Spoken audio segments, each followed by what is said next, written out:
कोकणातील प्रत्येक अपडेट जाणून घेण्यासाठी आजच माझे कोकणच्या सोशल मीडिया प्लॅटफॉर्मला लाईक, फॉलो आणि सबस्क्राईब करा। ऑपरेशन सिंदूरच्या पार्श्वभूमीवर भारतीय सैन्याचं मनोबल वाढवण्यासाठी कणकवलीत भव्य तिरंगा रॅली काढण्यात आली होती। शहरातील पटकी देवी मंदिर येथून शुक्रवारी बाजारपेठ मार्गे तहसीलदार कार्यालयापर्यंत ही तिरंगा यात्रा निघाली होती। कणकवली येथील तहसीलदार कार्यालयाजवळ राष्ट्रगीतानं या तिरंगा रॅली यात्रेचा समारोप करण्यात आला। तिरंगा रॅली यात्रेत सिंधुदुर्ग जिल्ह्यातील देशप्रेमी, सामाजिक क्षेत्रातील सामाजिक कार्यकर्ते, शालेय विद्यार्थी, एनसीसी कॅडेट, लोकप्रतिनिधी, वकील, शिक्षक, प्रशासकीय अधिकारी, कर्मचारी, ज्येष्ठ नागरिक, सेवा संघांचे पदाधिकारी तसेच महिला मोठ्या प्रमाणात सहभागी झाले होते। यावेळी पालकमंत्री नामदार नितेश राणे यांनी भारत देश आणि भारतीय सैन्याबद्दल आम्हाला सार्थ अभिमान असल्याची प्रतिक्रिया दिली आहे।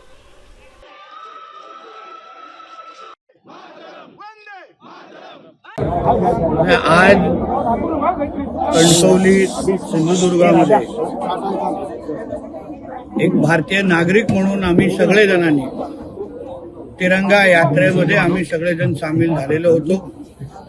मोठ्या प्रमाणामध्ये भारतीय नागरिक या तिरंगे यात्रामध्ये हातात झेंडे घेऊन आणि आमच्या भारताबद्दल, देशाबद्दल, आमच्या भारतीय सैन्याबद्दल आम्हाला जो एक सार्थ अभिमान एक भारतीय म्हणून आहे ते प्रदर्शन करण्यासाठी, आमच्या सैन्याचं मनोबल वाढवण्यासाठी, त्यांचे आभार मानण्यासाठी की आज जे एक भारतीय म्हणून आम्हाला एक अभिमान वाटण्याची जी भावना आहे, जी सुरक्षतेची जी भावना आहे, ते केवळ आमच्या भारतीय सैन्य, नौदल आणि एअरफोर्समुळेच आहे।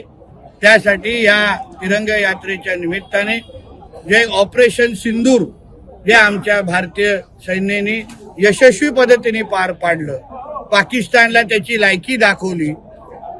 2014च्या अगोदर जेव्हा जेव्हा आमच्याकडे आतंकवादी हल्ले व्हायचे तेव्हा कुठल्याही पद्धतीचं उत्तर देण्याचं धाडस आमचं केंद्र सरकार दाखवायचं नाही। पण नरेंद्र मोदीजींच्या नेतृत्वाखाली असलेलं हे केंद्र सरकार यांनी आतंकवाद्यांना जो काही धडा शिकवला आहे, चोख उत्तर दिलेला आहे।